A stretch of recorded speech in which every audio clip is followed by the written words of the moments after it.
A long time ago, 1985 to be exact, in a galaxy far, far away known as Cleveland, a down on his luck duck is transported from his homeworld and marooned on planet Earth. He joins forces with a struggling rock star, played by Leah Thompson, and a scientist, played by Tim Robbins, in order to find a way home and, of course, at the same time, prevent an intergalactic invasion from some very nasty looking aliens. In Howard the Duck, this is today's review. This is an on demand review. This request comes from Star King Biker. Thank you very much for your recommendation. I'll also thank you because of your recommendation. This is the first time I've actually watched the movie from beginning to end. This is a new Blu ray, actually. This is a 2016 release, so I guess this is its first time on Blu-ray, so that's an occasion. It probably has some special features too. This is a look back at Howard the Duck, so I guess there's some retrospective features, some newly produced documentary stuff investigating the legacy of Howard the Duck or lack thereof. And so it even says here the Marvel character comes to life. So maybe they should have made that bigger. Marvel, get people to buy it. Maybe, I don't know, but I'll tell you, the last half hour of the movie, when I was a kid, I've probably seen it hundreds of times. Over and over, I'd watch like the last half hour of the movie, because if you remember, like, you know, maybe when you're, if you grew up in the 90s, how you'd have to like set a VCR to record things. I guess on one tape I had like the last half hour of Howard the Duck in order to get a full movie of something else. So I remember watching that over again because I thought like the creature at the end, the monster, you know, like with the claws and stuff, and like the shooting things come out and tentacles and all that cool. I thought that was so cool, and I still do actually watching the movie again. So I remember watching that over and over again, not really knowing the legacy of the movie, or more accurately, like the reputation that it was a frowned upon movie, a badly reviewed movie, thought of to be one of the worst of all time. So that's kind of that memory, and I'm going on like a huge tangent already. But another thing I remember from my youth, there was this PC game I had. It was like one of those tabletop games from the 90s. It was called Star Warped. Okay, stay with me on this one. It's called Star Warped. It's really cool. If you can like find it somewhere, check it out. Basically, the premise of the game were these two brothers who are obsessed with Star Wars. The voices in the game were actually of the guy who voiced Raphael, or Michelangelo, from the Ninja Turtles, and Brian Posehn. They were the two brothers, and basically it was just like kind of like this cartoony game where they would show you things from Star Wars and their own Star Wars-y kind of geek projects and stuff. Before kind of like you could see all that shit on the internet, it was in the form of a game. There's even a game called Whack the Ewok where you like had to knock an Ewok off a bridge, which was really fun. It was like whack-a-mole. Anyway, there was a game or a little activity, whatever, in this tabletop game that showed you, obviously before the prequels came out, before the new Force Awakens came out, what happened to the Star Wars characters. And there was some funny stuff. It was like, oh, Luke Skywalker, he grew old and he tried to impress chicks in bars by doing little magic tricks with the Force and stuff. It was like, you know, I blew up the Death Star, things like that. And Chewbacca caught rabies and Han Solo had to take him out into a field and shoot him, stuff like that. Another one was Darth Vader became a phone operator for a movie service, and they showed a clip, and it was like, if you would like to watch Star Wars, press 1. If you would like to watch The Empire Strikes Back, press 2. If you would like to watch Return of the Jedi, press 3. If you would like to watch Howard the Duck, kill yourself. I thought that was funny, but I didn't really know why until later I found that the whole reputation of the movie was that it was horrible and everyone hated it and blah, blah, blah, blah, blah. Watching it now, in 2016, finally from beginning to end for the first time, I gotta say it's not that bad. I really can't claim it to be that bad. Maybe, I don't know, at the time, maybe it was like a smear campaign against George Lucas. Like, I mean, what better a news entertainment story than the genius behind Star Wars makes a stupid fucking movie about a duck that everyone hates? I mean, come on. But I don't know, I guess just that mindset against the movie kind of followed through to modern audiences, because people still say it's a bad movie, but I don't know, I don't. For one thing, I'll say the Blu-ray looks great. Looks like a brand new movie. So it looks this movie. One thing I gotta say, so 80s it hurts. So fucking 80s. The only way they could have made it more 80s is if like they filmed it today and like tried really hard to capture the essence of the 80s. And even then, I don't think they quite could have, because like it is insanely 80s. So we like the first scene of like Howard the Duck finding himself on Earth, finding himself like what's going on here, and running into all these like 80s rock stereotypes. It's kind of hilarious. And of course he meets Leah Thompson's character, who, my God, she's like the hottest thing I've ever seen. I don't know what it is about Leah Thompson in this movie. Like Back to the Future, I don't especially think she's that great looking. All the right moves though.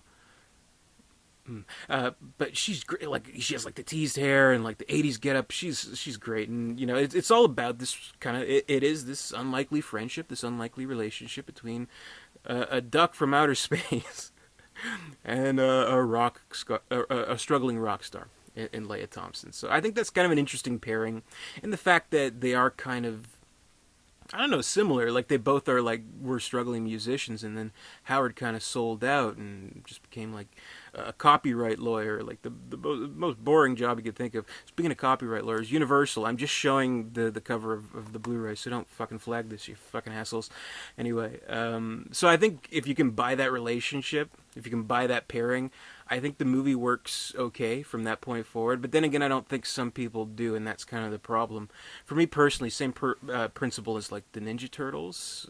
If you can believe that there is a duck on the screen talking to a human and a real relationship is forming, I think you can buy the movie. And I think that might have been where most people kind of got caught off guard by it and just couldn't suspend that disbelief, because maybe the duck was so silly. But I thought he was convincing. I thought he's a very lively character. I thought the voice work, who I can't remember the actor's name now, because there's like 20,000 different people credited as Howard the Duck, either in the suit or as the voice. But I remember looking him up while watching the movie, and he's not really in that much. So he has this distinctly, uniquely Howard the Duck voice now for all of eternity, for all of his legacy. Good for him. But I like the personality of Howard the Duck. His kind of sarcastic way, his kind of guarded way, where this person who's kind of the same kind of gets him to come out of his shell, if I can use a pun.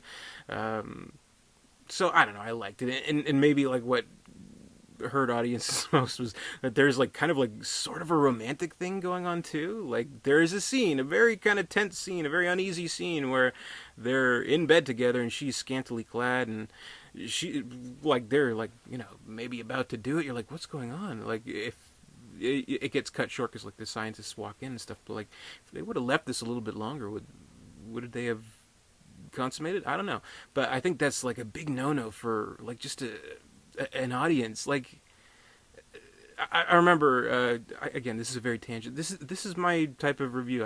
I talk about shit that just comes to my head, but I was watching the Planet of the Apes movies recently, and I'd love to do a review on those movies. But I was watching the Tim Burton one. And that one, of course, is Mark Wahlberg is the human.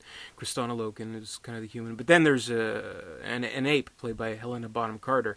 And I remember like reading notes or like trivia, you know, IMDb trivia about the movie, where it's like it was supposed to be kind of like a romantic relationship between Mark Wahlberg and Helena Bonham Carter, but like the whole interspecies thing was frowned upon by the studios. They didn't think audiences would get it. Meanwhile, I think that's absolutely true. I mean, with George Lucas, he doesn't have any studio interference because he's the studio. He makes the decisions. So I think that kind of shows the flaw in it, maybe. Like if the studio had to say, they'd be like, cut down the inter-duck woman flirting a little bit. But there's that. And I don't know, maybe just kind of the general attitude of the characters in the movies, in this movie, like, definitely Howard the Duck, he may be too standoffish for people where they can't really get behind him. Maybe the Leah Thompson character is a little too ditzy. And definitely the Tim Robbins character is a little too ditzy for people. And then Jeffrey Jones is in there somewhere doing like the silliest, kabukiest voice that you've ever seen. Like he's his normal voice for like maybe 10 minutes in the movie. Then he gets sort of possessed by this alien creature. I forget what the name of the creature, like Gorax the Destroyer or some shit like that. And like for like the remainder of his role in the movie, he's like talking like this, humans, I'm gonna get you. And it's so hard to take seriously. And like there's this scene where they're in the diner and like they're having like basically like a casual conversation, and none of these characters with their personalities are grasping the urgency of the situation. Here we have this character, Jeffrey Jones, who's telling him, I'm going to destroy Earth, and they're just like, you don't look so good, pal. They're too caught up in their own worlds, I think. Not literal worlds, but their personal worlds, you know what I mean? So maybe they're too conceited of characters and too apathetic to anyone else, so I don't know. Maybe that's kind of why. Maybe it just didn't rub off on us. It's hard to say. I mean, it can't really be the plot itself because, I mean, it's not too much more or less like outlandish than any other stuff we see from like, I don't know, like Marvel stuff or like sci-fi stuff. Like I was thinking about it, and the movie, the plot is almost exactly, at least in the last half, almost exactly like Men in Black. You know how like the cockroach creature possesses the Vincent D'Onofrio farmer. Same kind of principle with Jeffrey Jones being possessed by the alien Gorath the Destroyer, or whatever the fuck his name is. So I don't know if it's quite that. I don't know if it's quite the plot. I really do think the main complaints people seem to have with the movie is character based, I suppose. And maybe people aren't too convinced by the duck. I really don't know. You try to look up like reviews of the movies, particularly from that time, from 1985, and it's really hard to say. I do kind of think at least part of it, if it's not that, is just to finally catch George Lucas with his pants down a little bit, saying, "Oh yeah, you made Star Wars, now it's a stupid movie about a duck." But I guess the movie has kind of a cult following. Maybe I don't really know. It's warranted a Blu-ray, so I don't know.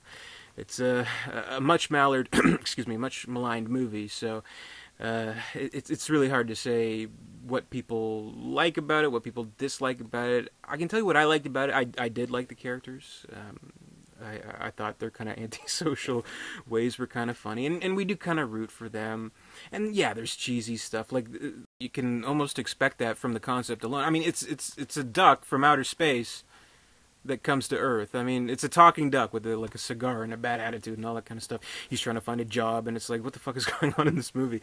But you can almost kind of expect that. But that's kind of always been the George Lucas thing, like taking these B-movie concepts, like with Star Wars. Star Wars was like a Flash Gordon kind of movie. Indiana Jones was like a 1930s serial kind of movie, and like trying to update it with modern effects. So this was kind of like the cheesy 1950s alien visitor kind of movie, and updated for the 1980s with 80s effects and legitimate budget production, things like that. So I mean, it's a noble effort, I do think. So I mean, while people shit all over the movie and think it's, you know, a horrible piece of crap, one of the worst movies of all time, I can't say that that's the reality here. I mean, I do think it's part of just, you know, we want to say how bad George Lucas fucked up, but if it was done by anybody else, maybe people wouldn't even be watching it today. Maybe it wouldn't even get a Blu-ray release. So I don't know what to tell you. I enjoyed it. So I do like the movie, and I liked the Howard the Duck character and Leia Thompson, so wonderful, and the effects are cool. Again, I remember from my childhood watching that cool alien creature all the time, over and over again, and I gotta say the effects hold up. It's a silly looking creature and everything, but I mean it absolutely holds up. If you look at, you know, that compared to, say, you know, what else could have been from 1985? I don't even know. Like, the effects at the time were top notch. They really were. But I guess just the concept alone, the characters alone, the odd relationships alone, just kind of put audiences off. And part of me can't even really blame audiences at the time. But I'd say today, people still being in that mind frame, you know, I don't know. I think Howard the Duck is a good movie. That's my opinion. I do think the characters, they're believable. I think the plot is fun. I think there's some good action and adventure scenes. So maybe one thing is they like play that adventure generic heroic music way too much. It goes like dun dun dun dun dun dun dun. It's like, okay, that's kind of impressive the first time. It kind of rouses you up a little bit. It's like, okay, he's awkwardly fighting a guy in the street. Dun dun dun dun dun dun. You're like awkwardly kicks a police officer into a garbage can. Da, da, da, da, da, da, da. It's like, okay, settle down.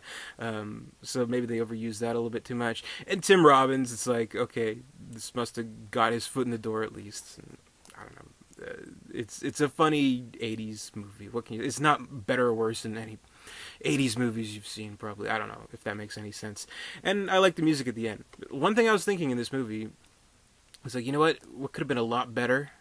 What could have made this movie even better is if Howard the Duck kind of got involved with the stage show. He could have like played a guitar a little bit, and then of course they do at the end, which I don't remember them doing, but that was pretty cool. Howard the Duck. I thought that was cool. I like the movie. So that's me rambling for today. This is Howard the Duck, my review.